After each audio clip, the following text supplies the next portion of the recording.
something something 2005 something. Over the weekend, after a string of court blocks to the Trump administration pulling their dick out in public, JD Vance decided to tweet this lovely gem. If a judge tried to tell a general how to conduct a military operation, that would be illegal. If a judge tried to command the attorney general on how to use her discretion as a prosecutor, that's also illegal. Judges aren't allowed to control the executive's legitimate power.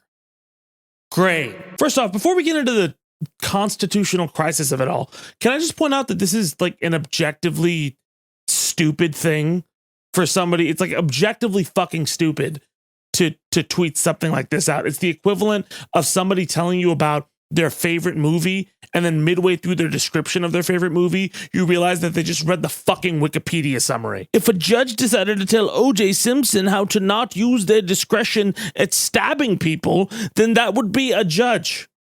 That would be a judge. That's literally their role. Like, it's society's role to tell you to stop using so much fucking eyeliner when you're debating people. Jokes aside about how dumb this is, people are naturally worried when the vice president of the United States tweets something like this in a time where it's almost being advertised how much overreach Donald Trump and Elon Musk seem to be taking with the federal government. Even today, Trump signed an executive order with Elon crashing the meeting like it's a fucking NBA press conference with his kid. That order empowered Doge to severely cut the federal workforce, which again seems arbitrary when all of the abuse they claim they found seems either vague or has little to no evidence presented to back it up, save for like conspiracy theories and a fucking Kinko's printout from a congressman. But look, with all the problems and really sus things that Doge itself has presented, Vance's comments have amplified all of those concerns tenfold. And the discussion has become very understandably, have we crossed another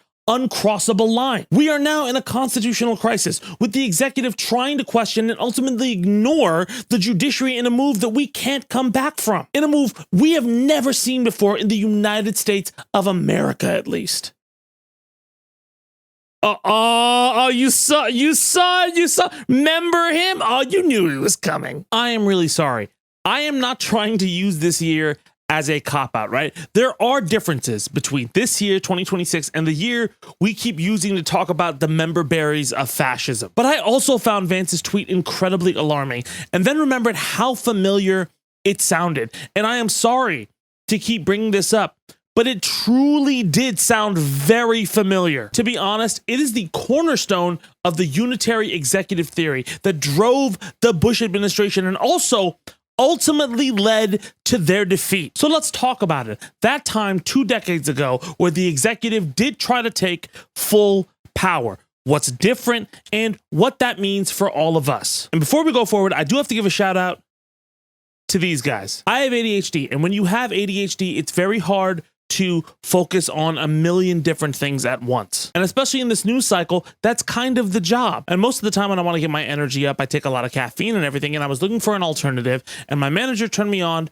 to Magic Mind, who is now a sponsor of today's show. Magic Mind is a nootropic supplement filled with healthy ingredients that helps you keep focus and puts a pep in your step throughout your day without overloading you with caffeine. It's got some great ingredients in it like matcha green tea, ashwagandha. This new sleep shot they have has lavender, chamomile, and lemon balm. And it's designed to be an addition to your daily routine and not like completely disrupt the whole thing. So you could have it in addition to your coffee and everything else. When I first started taking it, I didn't know what it was going to taste like. And then I knocked it back and I was like, oh my God, this is like orange juice. I felt more in control. I felt less sporadically distracted by everything. It's definitely helped. And if you want to try it out for yourself, you can go to magicmind.com/Zed, enter in the code Zed. You can get 20% off a one-time purchase and 48% off an annual purchase. And there's a 100-day money-back guarantee. I'm telling you, it's become a great part of my daily routine, and I've been taking their new sleep shot too. I have sleep apnea. It has definitely helped. Been waking up a lot more energized and falling asleep a lot quicker. So if you have ADHD like me, you need a better night's sleep or a little bit more focus, and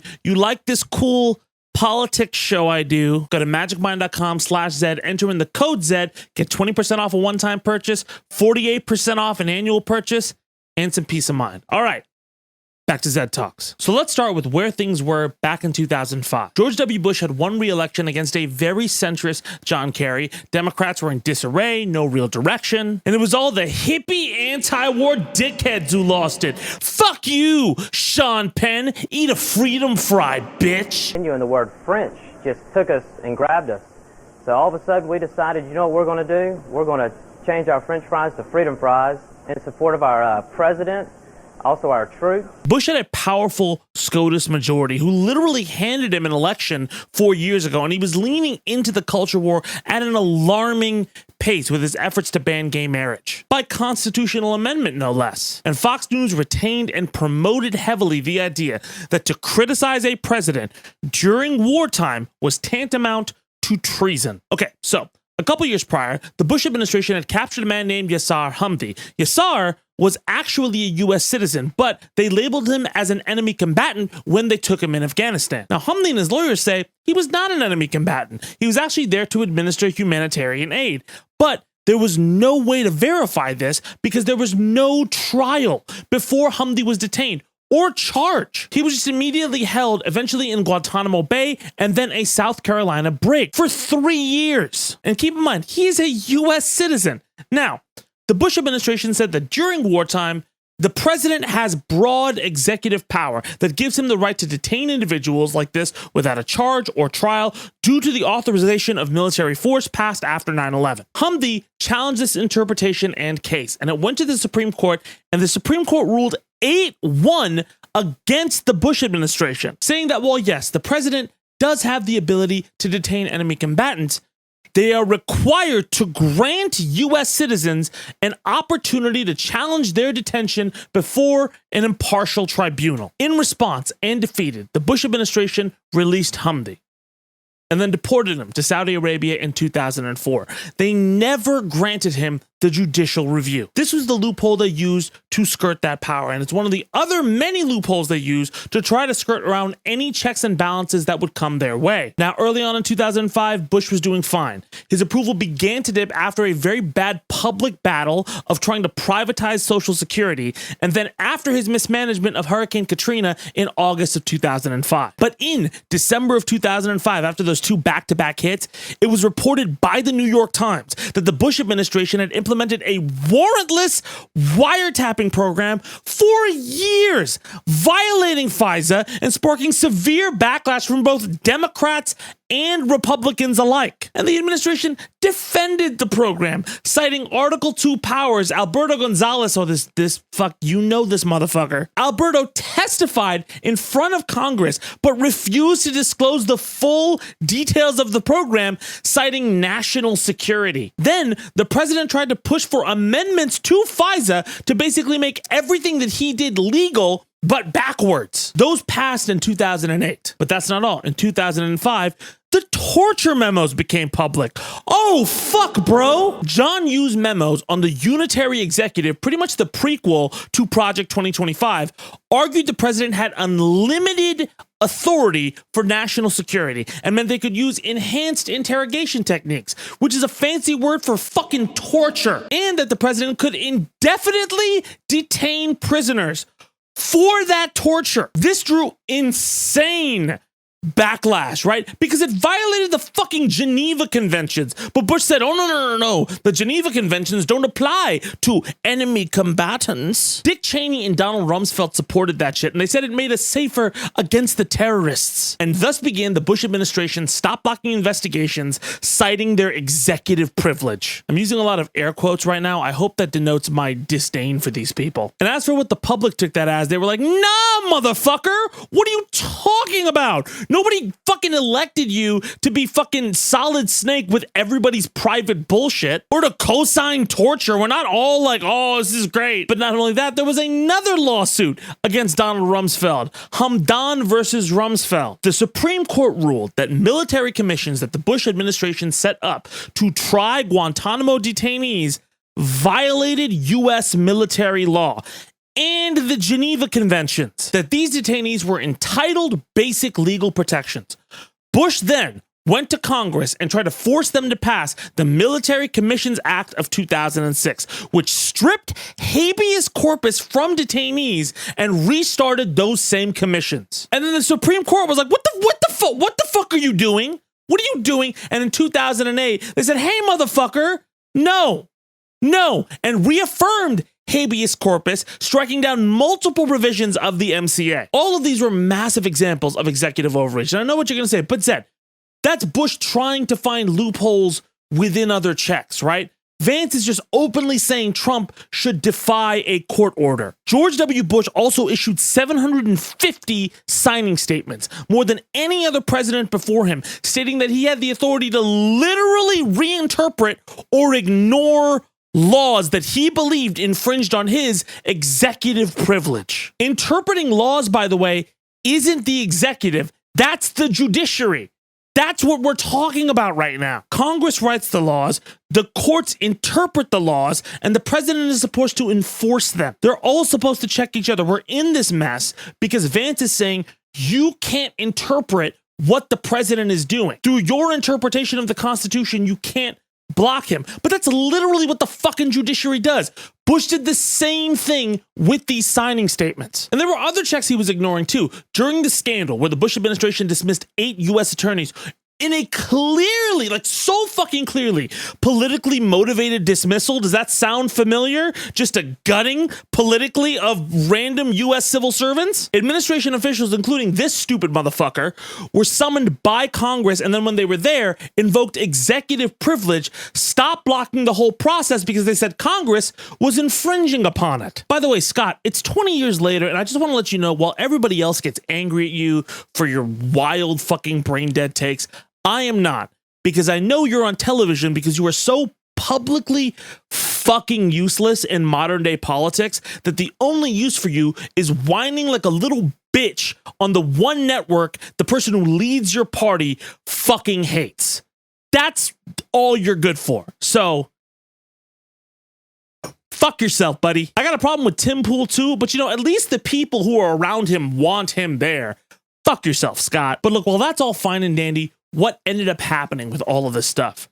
Well, Congress began issuing oversight hearings and publicly pushing back, finally showing a little bit of backbone. And every time executive privilege was invoked, or Fox said, "How dare Congress be treasonous," or Bush tried to double or triple down on torture, the public became more and more and more angry with this administration with every single headline that followed. And it did have substantial effects. Some priorities of the Bush administration did get curbed, like the privatizing of Social Security, or immigration reform, or the reauthorization of the Patriot Act. It did get reauthorized, but there were significant cuts and a huge debate over it. Not only that, the war in Iraq grew increasingly unpopular as everyone sort of, what the fuck are we doing? What are we doing? JAG officers and even Colin Powell, that's right, the Colin Powell from your favorite song, "There Are Weapons of Mass Destruction in Iraq," believe me, pushed back heavily on the use of torture. CIA officers and FBI agents at times refused to participate in waterboarding and other torture methods, saying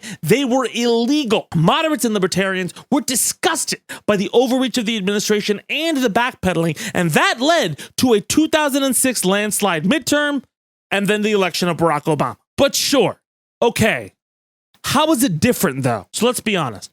Vance and Trump are far more brazen and direct with their defiance of the court. They aren't trying to be sneaky or suspicious with it. They're just saying, nah, fuck you, judge. A judge shouldn't tell a general that McDonald's is bad for them, or they look like the melted cheese you get at a cafeteria pizza that clearly is going to give you the runs in 30 minutes. Doge's overreach is a concern. And like I said over the weekend, as people panicked, there are private fights going on to curb some of that overreach that you're not going to see in public. Well, what did I fucking say? A good thing to judge this administration by is what Congress, the courts, and the president do, not what they say. Elon saying he can do whatever the fuck he wants and that he has broad authority is one thing. Him having to get Trump to sign him a fucking permission slip is another. Now that is not a great executive order right there, but also look at Congress. Congress is pulling up that hedging bullshit during a constitutional crisis, which is not fucking cool, by the way. What the fuck? What are you there for?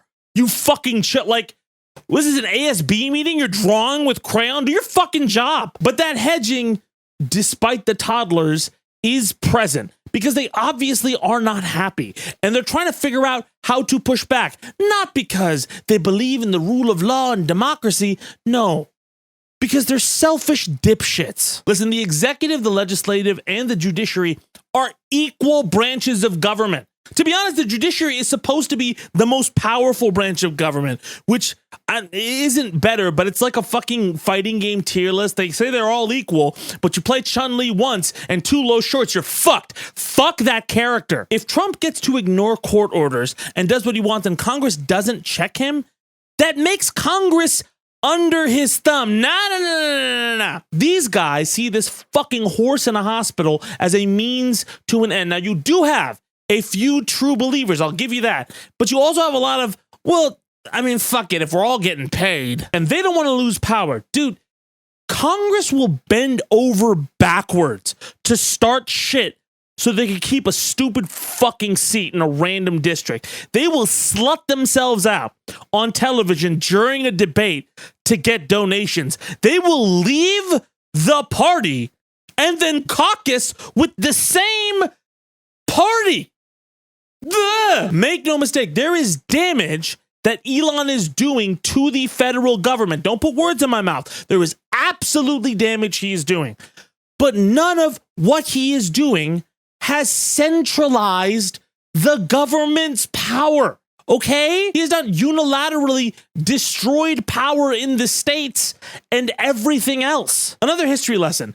Hitler took over Germany because the German military was already super fucking right wing. And the Weimar Constitution fucking sucked. It was weak as shit. It was more of a voluntary thing. They were like, oh, we'll do them if we...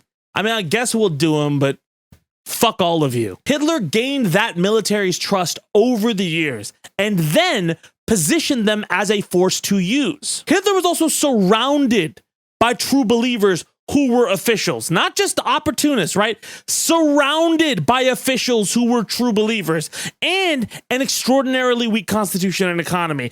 Our economy is nowhere near what Germany's was at the time. Are you burning money because firewood is too expensive? No. Also, never wear a jacket while you're recording because it gets hotter, especially if you're a brown person. The problem with all of the damage that Elon does is it makes the government woefully inefficient for important programs that will hurt civilians in the immediate term. And that is absolutely something that needs to be called out, mitigated, and dealt with. But in the long term, this is not permanent. It is reversible. It is. That's actually like a big issue with the government right now, is that every time a party switches, they just revert. During the Bush administration, it felt like our votes didn't matter. And it was genuinely scary to voice any sort of dissent because of warrantless wiretaps. You felt, oh, you may have somebody listening in on a line and you could be sent to Guantanamo Bay as a civilian and tortured and held indefinitely without trial. That was a sincere fear for me and my family. I was told to trash many rap songs. 16-year-old undiscovered me who sounded a lot like Eminem. But there ended up being tons of dissent anyway, tons of public backlash and outcry, and the administration fucking lost a generational history-defining loss and fumble. Go ask somebody what they thought about the war in Iraq and how justified it was. If they said, of course, we should have done it, check to see their tinfoil hat. The other difference between 2025 and 2005 is that the tools to effectively use dissent are far more useful, robust, and vast. Content ecosystems, public forums, fucking capitalism. Bro, if you make woke shit sell, corporations would be like, you know, this DEI stuff seems like a pretty good idea. Very important. It's very important. History repeats itself. It's not always the same, and it is not always easy. But there are always lessons you can apply when the next wave comes. And one of them is to get rid of this fucking eyeliner, you jawless bitch. What are you doing? I feel like it's just his eyelids are dark. I feel like that's... Maybe you should wear... Is there reverse eyeliner for how that... Because you just look like the prettiest princess who... is not your boss's favorite. And that's our show. Thank you guys so much for watching. I'm sweating like shit. I'm not wearing a jacket like this. It's a reversible jacket too, so I'm probably sweating into this fucking jacket right now. We may skip Freestyle the News this weekend just because we have the Evo Awards, but if I miss anything, I'll come back to you on Monday. You can go check out the Not Like Us reaction I posted yesterday, and we have an uncut version on TooSoonCrew.com. Anyway, my name is Zaid Tabani. Thank you guys so much for watching, and I'll see y'all soon. Let's go!